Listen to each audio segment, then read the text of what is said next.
ప్రభునందు ప్రియ సహోదరి సహోదరులారా, నేటి బుధవారం బైబిల్ స్టడీకు మిమ్మల్ని ప్రేమతో ఆహ్వానిస్తూ ఉన్నాం. వారం వెంబడి వారము క్రమం తప్పకుండా ఈ రీతిగా బైబిల్ స్టడీలో పాల్గొంటూ ఏకీభవిస్తున్నాం. మీ అందరికీ కూడా నా హృదయపూర్వకమైన వందనాలు, కృతజ్ఞతలు తెలియజేస్తా ఉన్నాను. నేటి ధ్యానాన్ని ప్రార్థనతో కొనసాగిద్దాం. పరిశుద్ధుడా, ప్రేమ కలిగిన తండ్రి, ఈ సమయంలో మరొకసారి మీ పాద సన్నిధి చేరటానికి కృపనిచ్చారు. స్తోత్రాలు. గడిచిన కాలం మీ రెక్కల నీడలో భద్రపరిచారు, క్షేమాన్ని సమృద్ధిని అందించారు. ఈ రీతిగా బైబిల్ స్టడీలో మేము పాల్గొనడానికి నాయన కృపనిచ్చారు. రాజా, ఎవరు ఏ ప్రాంతం నుంచి అయితే ఏకీభవిస్తూ ఉన్నారో వారందరిలో మీ ప్రార్థనాత్మను ఉంచండి. మీ అద్భుత ఆశ్చర్యకార్యాలు ప్రతి చోట కూడా జరిగించమని బతిమాలుకుంటూ ఉన్నాం. ఈ బైబిల్ స్టడీలో మీరు మాతో ముచ్చటించండి. మేము ఆత్మీయంగా ఎదుగులాగున మమ్మల్ని సరిచేయమని బతిమాలుకుంటూ ఉన్నాం. ప్రతి ఒక్కరిని దీవించమని యేసయ్య పరిశుద్ధ నామంలో అడిగి వేడుకుంటున్నాము తండ్రి, ఆమేన్. ప్రభునందు ప్రియ సహోదరి సహోదరులారా, గమనించండి, నేటి బైబిల్ స్టడీలో మనం 81వ కీర్తనను ధ్యానం చేయబోతా ఉన్నాం. ఇది ఆసాపు రాసిన కీర్తన. చాలా స్పష్టంగా మనం గమనించగలిగితే ఒక పండుగ వాతావరణాన్ని మొదటి 5 చరణాల్లో చూస్తూ ఉంటాం. ఉత్సాహంతో లేవాలని ఆనందంతో ఉప్పొంగుతున్న ఒక వ్యక్తిని మనం చూస్తూ ఉంటాం. పరిశుద్ధుడైన వ్యక్తి ఏ రీతిగా ప్రభువుని స్తుతిస్తాడో కూడా మనం ఈ 5 చరణాల్లో, మొదటి 5 చరణాల్లో మనం చూస్తూ ఉంటాం. అలాగే 6, 7 చరణాల్లో దేవుని యొక్క పండుగల గురించిన ప్రస్తావన మనకు కనబడుతూ ఉంటుంది. అలాగే 8వ వచనం మొదలుకొని ఆఖరి చరణం వరకు కూడా, 8వ చరణం మొదలుకొని ఆఖరి చరణం వరకు కూడా దేవుని భయం అనేది మనం చూస్తూ ఉంటాం. ఇశ్రాయేలీలు ఏ రీతిగా దేవుని ఆజ్ఞలు పొందుకున్నారు, వారు ఆయన ఆజ్ఞలు ఎందుకు తోసేశారు, వారు ఎందుకు దుష్టత్వంలో నిండిపోయారు, వారు ఏ రీతిగా నష్టపోయారు అన్న సంగతులు మనకు అక్కడ చరణాల్లో కనబడుతూ ఉంటాయి. గమనించగలిగితే ఇది ఆసాపు రాసిన కీర్తనని మనం చెప్పుకున్నాం కదా. ఆసాపు కీర్తనలన్నీ ఒకే చోట చేర్చబడ్డాయి. ఎందుకంటే ఈ కీర్తనలన్నిటిలో కూడా ఆలోచన విధానం, ఆ రచనా శైలి, ఆ ఉద్దేశం ఇవన్నీ కూడా దాదాపుగా ఒకే రీతిగా మనకు కనబడుతూ ఉంటాయి. ప్రతి కీర్తనకు కూడా ఒక పోలిక కనపడుతూ ఉంటుంది.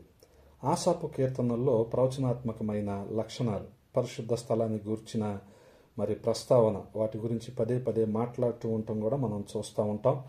అలాగే ఆసాపు దావీదు దినాల్లో ప్రధాన గాయకుడిగా ఉండేవాడు. అతని కుమారులు, అతని సంతతి వారు వాయిద్యాలు వాయించి పాటలు పాడే బృందంగా తయారయ్యారు. అతని సంతతి వారిలో కొందరు జెరుబ్బాబేలుతో పాటు చెర నుండి విడుదలైన బబులోనులో నుంచి తిరిగి వచ్చినట్లుగా మనం ఎజ్రా గ్రంథములో 2వ అధ్యాయములో మనం చూస్తూ ఉంటాం. కాబట్టి ప్రియ సహోదరి సహోదరులారా, ఇక్కడ ఈ కీర్తనలో ఇశ్రాయేలు ప్రజల యొక్క చరిత్రను కూడా మనం చదువుతూ ఉంటాం. మొదటి 5 చరణాల్లో మనం చూడగలిగితే మనం పోగొట్టుకున్న అవకాశాలు ఎన్నో కనిపిస్తూ ఉంటాయి. దేవుడు తన కృపతో ఇశ్రాయేలీలకు 7 గొప్ప పండుగలను నియమించాడు. 4 పండుగలు వారి మత సంవత్సరంలో వస్తాయి, 3 పండుగలు సాధారణ దినాలలో వస్తాయి. దేవుడు తన ప్రజలను ఈ పండుగల సమయాలను పరిశుద్ధతతో, సంతోషంతో జరుపుకోవాలని, తన సన్నిధిలో వారు సంతోషంగా ఉండాలని ఉద్దేశించాడు. అయితే నిర్లక్ష్యం చేయబడిన పండుగలు పోగొట్టుకున్న అవకాశాలకు నిదర్శనంగా మనం చూస్తూ ఉన్నాం. నిత్యుడైన దేవుడు, భూమి ఆకాశానికి సృష్టికర్త అయిన దేవుడు, మహిమగల దేవుడు, విశ్వమంతటిలో అత్యంత శక్తి సంపన్నుడైన దేవుడు పండుగలలో తనతో ఉండి సంతోషించమని ఇశ్రాయేలు ప్రజలందరినీ కూడా పిలుస్తూ ఉన్నాడు. అయితే మట్టి మనుషులైన మనము మన స్వంత పనులు, వినోదాలు, చదువులు, కుటుంబ వ్యవహారాల్లో తలమునకలై ఆయన సన్నిధిని నిర్లక్ష్యం చేస్తూ ఉన్నాం. ఆయన సన్నిధిలో నిలిచి దేవదూతలు, ప్రధాన దూతలతో కలిసి మనం కూడా ఆయనను ఆరాధిస్తే మన జీవితాలు, మన కుటుంబాలు కూడా అంతులేనంత ఆశీర్వాదాలతో నింపబడతాయి. ఇదే ఈ కీర్తనలోని సారాంశం. పండుగతో కీర్తనాకారుడు ఈ కీర్తనను ప్రారంభిస్తూ ఉన్నాడు. అందుకని అంటున్నాడు, మొట్టమొదటిగా ఉత్సాహంతో లేవాలి అని మనకు కీర్తనాకారుడు బోధిస్తూ ఉన్నాడు.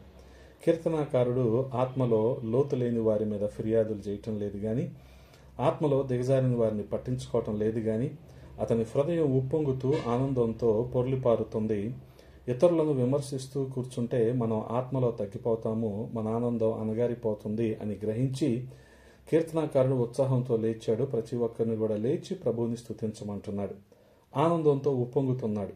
ఆనందంగా ఉన్న వ్యక్తి మొదట చేసే పని ఏంటంటే పాటలు పాడటం. మనకు బలమై ఉన్న దేవునికి ఆనందగానము చేయుడి, యాకోబు దేవుని బట్టి ఉత్సాహధ్వని చేయుడి, కీర్తన ఎత్తుడి, గిలక తప్పెట పట్టుకొనుడి, స్వరమండలమును మనోహరమైన సితారాను వాయించుడి. వాయిద్యాలు కావాలని అడుగుతున్నాడు. పాట పాడండి అని సంగీత బృందాన్ని పిలుస్తూ ఉన్నాడు. ఇది పరిశుద్ధాత్మ అభిషేకం పొందిన వారి యొక్క గుర్తు. ఎందుకనంటే ఎఫెసీయులకు రాసిన పత్రిక 5వ అధ్యాయం 19వ వచనంలో పౌలపోస్తలుడు అంటాడు, ఒకనికొకడు కీర్తనలతోనూ ఆత్మ సంబంధమైన పాటలతోనూ హెచ్చరించుచు మీ హృదయములలో ప్రభువును గూర్చి పాడుచు కీర్తించుచు అంటాడు. అంటే ఈ మాటలు పరిశుద్ధాత్మ దేవుడు మనతో చెప్తున్న మాటలు. అంటే గమనించండి, ఎవరు ప్రభువునందు ఆనందిస్తారో, ఎవరి మనసు ప్రభువుతో ఏకమై ఉంటుందో వారు పరిశుద్ధాత్మతో నింపబడతారు, వారు పాటలు పాడతారు. చాలా కొద్ది మంది మాత్రమే చార్లెస్ వెస్లీ లాగా పాటలతో క్రైస్తవాన్ని ప్రభావితం చేసిన వారు ఉంటారు. ఆయన దాదాపుగా 600 పాటలు రాశారు. మనుషుల హృదయాలు పరిశుద్ధాత్మ చేత మండించబడి దేవుని ప్రేమతో ఆనందంతో ఉప్పొంగుతున్నప్పుడు ఉజ్జీవంతో కూడిన పాటలు ఖచ్చితంగా వస్తాయి. మరి చార్లెస్ వెస్లీ దినాలలో వచ్చిన ఉజ్జీవం ఈ కోవకు సంబంధించింది. జార్జియాకు వెళ్ళటానికి అట్లాంటిక్ సముద్రాన్ని దాటుతున్నప్పుడు ఓడలో వెస్లీ సహోదరులిద్దరికీ మొరేవియన్ మిషనరీలతో పరిచయం అయింది. వారి ఆరాధనలో వెస్లీ సోదరులిద్దరు, చార్లెస్ వెస్లీ, జాన్ వెస్లీ, ఇరువురు కూడా మరి పాలు పొంది వారి పాటలను పాడుతూ, బయట తుఫాను చెలరేగిపోతా ఉంది, ఓడ యొక్క తెరచాపలు చినిగిపోయి రిబ్బన్లాగా మారిపోయి, సముద్రం పొంగి నీళ్ళని కూడా ఓడలోకి వచ్చేస్తా ఉన్నాయి. ప్రయాణికులందరూ భయంతో కేకలు వేస్తూ ఉన్నారు. కానీ మొరేవియన్లు, ఆ మిషనరీలు పాటలు పాడుతూనే ఉన్నారు. ఇంగ్లాండ్కు తిరిగి వచ్చిన వెస్లీ సోదరులిద్దరూ కూడా పరిశుద్ధాత్మలోని ఆనందంతో నిండిపోయారు. 11 సంవత్సరాల తర్వాత తాను మారు మనసు పొందిన తేదీన చార్లెస్ వెస్లీ తనను తాను అంచుకోలేక మరి కలం తీసుకొని 1000 నాలుకలు చాలవు నా రక్షకుని స్తుతింప అనే పాటను రాశాడు. హల్లెలూయా. అంటే గమనించండి, ఆత్మతో నిండిన కీర్తనాకారుడి హృదయంలో నుంచి కూడా అటువంటి ఆత్మచేత నింపబడి ఉబుకుతున్న ఆనందంతో, ఆత్మానందంతో, ఆత్మావేశంతో ఉబుకుతున్న పాటలే వస్తాయి. తన ఉత్సాహాన్ని వ్యక్తపరుస్తున్నాడు. ఏమంటున్నాడు? అమావాస్య నాడు కొమ్ము ఊదుడి, మనం పండుగ ఆచరించు దినమున పొందమునాడు కొమ్ము ఊదుడి అంటున్నాడు. అంటే ఈ కీర్తన బోరల పండగ కొరకు రాయబడింది అని మనం అర్థం చేసుకోవచ్చు. ఇశ్రాయేలీల్లో ప్రతి నెల మొదటి రోజున బోర ఓదబడుతుంది వారి క్యాలెండర్ను అనుసరించి. ఇక్కడ చెప్పబడిన బోర సునాద సంవత్సరంలో ఊదే కొమ్ము బోర. అంటే కొత్త సంవత్సరం వచ్చినప్పుడు కూడా ఆ బోరను ఊదుతారు. అయితే దాన్ని పౌర్ణమి రోజున ఊదుతారు. పర్ణశాలల పండుగ పౌర్ణమి రోజున ప్రారంభమవుతుంది. 7వ నెల మొదటి రోజున బోరల పండుగ ప్రారంభాన్ని తెలియజేస్తూ బోరలు ఊదుతారు. దీన్ని మనం ప్రవచనాత్మక దృష్టితో పరిశీలిద్దాం. ఇశ్రాయేలీల సంవత్సరం పస్కా పండుగతో ప్రారంభమవుతుంది. దానితో పాటే పులిని రొట్టెల పండుగ, తర్వాత ప్రథమ ఫలముల పండుగ, తర్వాత పెంతెకోస్తు పండుగ వస్తాయి. ఇవన్నీ కూడా కల్వరి శిలువ మరణము, పునరుద్ధానము, పరిశుద్ధాత్మ రాక, సంఘము యొక్క ఆవిర్భావాన్ని సూచిస్తూ ఉంది. ఆ తర్వాత కొంత విరామం. తిరిగి 7వ నెలలో కూడా బోర ఓదబడుతుంది. దాని తర్వాత ప్రాయశ్చిత్త దినము, ఆ తర్వాత సంతోషకరమైన పర్ణశాలల పండుగతో అవన్నీ కూడా ముగించబడతాయి. 7వ నెల ఇశ్రాయేలీలకు నూతన ప్రారంభంగా ఉంటుంది. బోరల పండుగ ఇశ్రాయేలీలు తిరిగి సమకూర్చబడాలని తెలియజేస్తూ ఉంది. యెరూషలేముకు వచ్చే ఇశ్రాయేలీలు వారు సిద్ధపడాలని, వారు యెరూషలేముకు తిరిగి రావటానికి సమయం ఆసన్నమైందని కూడా ఆ బోరలు మనకు తెలియజేస్తూ ఉంటాయి. ప్రాయశ్చిత్తార్థ దినమున ఇశ్రాయేలీలు పశ్చాత్తాప పడాలని తెలియజేస్తూ ఉంది. దేశస్థులందరూ చేసిన పాపాల నిమిత్తం ప్రధాన యాజకుడు అతి పరిశుద్ధ స్థలంలోనికి వెళ్ళి ప్రాయశ్చిత్తం చేసే దినమది. పర్ణశాలల పండుగ ఇశ్రాయేలీలకు విశ్రాంతిని ప్రకటిస్తుంది. ప్రజలు పర్ణశాలల్లో నివసిస్తారు. ఈ సందర్భమే కీర్తనాకారునిలోని స్ఫూర్తిని రగిలించింది. బోరధ్వని వినపడి ఇశ్రాయేలీలు తమ జాతి యొక్క పాపాల నిమిత్తం పశ్చాత్తాపపడి యేసుక్రీస్తునందు విశ్వాసముంచి 1000 ఏండ్ల పాలనా కాలంలో అడుగు పెట్టాలని కీర్తనాకారుడు ఎదురు చూస్తూ ఉన్నాడు. కీర్తనాకారుడు ఉత్సాహంతో ఉరకలు వేయటంతో మరి అందరూ కూడా అంటే ఆయన వాయిద్య బృందము గాయకులు అందరూ కూడా మరి ఆయనతో చేరి పాడటం ప్రారంభించారు. అతడు ఆత్మచేత నింపబడ్డాడు, స్తుతితో అతని హృదయం పొర్లుతుంది. ఇశ్రాయేలీలందరూ తన సంతోషంలో పాలు పొందాలని వారిని కీర్తనాకారుడు పిలుస్తూ ఉన్నాడు. గమనించండి, మరి పరిశుద్ధుడైన వ్యక్తి గురించిన పరిచయం మనం 4వ చరణంలో చూస్తా ఉన్నాం. అది ఇశ్రాయేలీలకు కట్టడ, యాకోబు దేవుడు నిర్ణయించిన చట్టం. అతడు సంతోషంతో పొంగిపొరలటం మాత్రమే కాదు, లేఖనాలకు విధేయత చూపిస్తా ఉన్నాడు. గమనించండి, పౌలపోస్తలుడు కొలసీ సంఘానికి రాస్తూ తన పత్రికలో 3వ అధ్యాయము 16వ వచనంలో అంటున్నాడు, సమస్త విధములైన జ్ఞానముతో క్రీస్తు వాక్యము మీలో సమృద్ధిగా నాటనీయుడి అని రాశాడు. అంటే బైబిల్లో కీర్తనలు, లేఖనాలు, పరిశుద్ధత, సంతోషము ఇవన్నీ కూడా కలిసి ఉన్నాయి అని గ్రహించాడు. గమనించండి, అలాగే దేవుడు స్వాస్థ్యంగా నియమించాడు ఇశ్రాయేలీయుల వారికి. గమనించగలిగితే 5వ చరణంలో ఆయన ఐగుప్తు దేశ సంచారము చేసినప్పుడు యోసేపు సంతతికి సాక్ష్యముగా దానిని నియమించెను అని రాయబడి ఉంది. కీర్తనాకారుడు తన ఆలోచనలలో అకస్మాత్తుగా వెనక్కి వెళ్ళి నిర్గమమును జ్ఞాపకం చేసుకుంటున్నాడు. ఆ దినాలలో ఇశ్రాయేలీయులతో పాటు తాను కూడా ఉన్నట్లుగా భావిస్తున్నాడు. దేవుడు తన ప్రజలతో మాట్లాడుతున్నాడు, అయితే వారికి ఆ భాష అర్థం కావట్లేదు. దేవుడు ఇప్పుడు తనతో ఏం మాట్లాడుతున్నాడో కీర్తనాకారుడు రాస్తున్నాడు. ఈ కీర్తన పోగొట్టుకున్న అవకాశాల కీర్తనగా మనం గ్రహించాలి. గమనించండి, 6-7 చరణాల్లో పండుగలను మనం చూస్తా ఉన్నాం. అపోస్తులుడైన పౌలు 3వ ఆకాశంలోనికి ఎత్తబడినట్టుగానే కీర్తనాకారుడు కూడా ఆత్మలో ఎత్తబడి అలనాటి దృశ్యాలను చూస్తా ఉన్నాడు. దేవుడు ఇప్పుడు కీర్తనాకారుని ద్వారా తన ప్రజలతో మాట్లాడుతున్నాడు. మరి వాళ్ళను ఎక్కడికి తీసుకుని వెళ్తున్నాడనేది మనం చూడగలిగితే 6వ చరణంలో రాయబడిందిగా, వారి భుజముల నుండి నేను బరువును దింపగా వారి చేతులు మోతగంపలను ఎత్తకుండా విడుదల పొందెను. అంటే బానిసత్వం నుండి వారిని విడిపించాడు. ఎంత గొప్ప రక్షణను దయచేసిన దేవునికి వారు నిత్యము కూడా కృతజ్ఞతాస్తుతులు చెల్లించవలసిన వారై ఉన్నారు. వారి బానిసత్వము పాపానికి బానిసలుగా ఉన్న మనకు సాదృశ్యంగా కనపడతా ఉంది. ఫరో వాళ్ళను ఎలా చూశాడో సాతాను కూడా మనల్ని అలాగే బందీలుగానే చూశాడు, బందీలుగా చేసేశాడు. అతడు బలవంతుడు, కఠినుడైన యజమాని. మనము ఎక్కడ నుండి బయటకు వచ్చామో అన్నది మనం జ్ఞాపకం చేసుకోవాలి. ఆ బంధకాల నుంచి, ఆ పాపపు కట్ల నుంచి విడిపించబడి మనం బయటకు వచ్చాం. అందుకని గమనించండి, ప్రభువు వారికి ఏం నేర్పించబోతున్నాడో 7వ చరణంలో మనం చూస్తూ ఉంటాం. ఆపత్కాలమునందు నీవు మొర్రపెట్టగా నేను నిన్ను విడిపించి తిని అని అక్కడ రాయబడి ఉంది. అంటే ఇశ్రాయేలీయులు విజయవంతంగా ఎర్ర సముద్రంలో నడిచి వెళ్ళిపోయారు. అదే సముద్రంలో ఫరో సైన్యాలు మునిగిపోయాయి. మారాకు వచ్చారు, అక్కడ నుండి ఎలీముకు వెళ్ళారు, భయంకరమైన సీను అరణ్యంలోనికి వచ్చారు. 2వ నెల 15వ రోజుకు రెఫదీముకు వచ్చారు. అక్కడ నీళ్లు లేవు, మోషే మీద సనగటం ప్రారంభించారు. రాళ్లతో కొట్టి చంపటానికి కూడా ప్రయత్నాలు జరిగాయి. దేవుడు మోషేతో బండను కొట్టగా దానిలో నుండి నీళ్లు వస్తాయని చెప్పాడు. మోషే ఆ స్థలానికి మస్సా అని, మెరీబా అని పేర్లు పెట్టాడు. కీర్తనకారుడు దేవుని చేసిన అద్భుతాలను వివరిస్తూ ఉన్నాడు. ఫరో చేతిలో నుండి వారిని విడిపించటానికి తనకు సైన్యాలు గాని ఇతరులతో సంధి చేసుకోవలసిన అవసరం గాని లేదని దేవుడు వాళ్లకు నేర్పించాడు. ప్రకృతి ద్వారా ఇచ్చే తీర్పుల వల్లనే మనుషులను నిస్సహాయులుగా తాను చేయగలనని వాళ్ళకి చేసి చూపించి నిరూపించారు. హల్లెలూయా. గమనించండి ప్రియ సహోదరి సహోదరులారా, ఆ తర్వాత 8వ చరణం నుండి ఆఖరి 16వ చరణం వరకు కూడా దేవుని యొక్క భయాన్ని గురించిన మాటలు మనం చదువుతున్నాం. దేవుడు చెప్తున్న విషయాలను కీర్తనకారుడు ఇంకా రాస్తూనే ఉన్నాడు. దేవుడు తన ప్రజలకు 2 విషయాలను గుర్తు చేస్తున్నాడు. అదేంటంటే ఇశ్రాయేలీయులు ఆజ్ఞలు ఎలా పొందుకున్నారు అనేది. అంటే గమనించండి, మనం చూడగలిగితే మరొక విషయాన్ని కూడా వారికి దేవుడు గుర్తు చేస్తున్నాడు. అది ఇశ్రాయేలీయులు ఆయన ఆజ్ఞను ఎందుకు తోసేశారు. ఈ 2 విషయాలను కూడా కీర్తనకారుడు ఆలోచన చేస్తా ఉన్నాడు.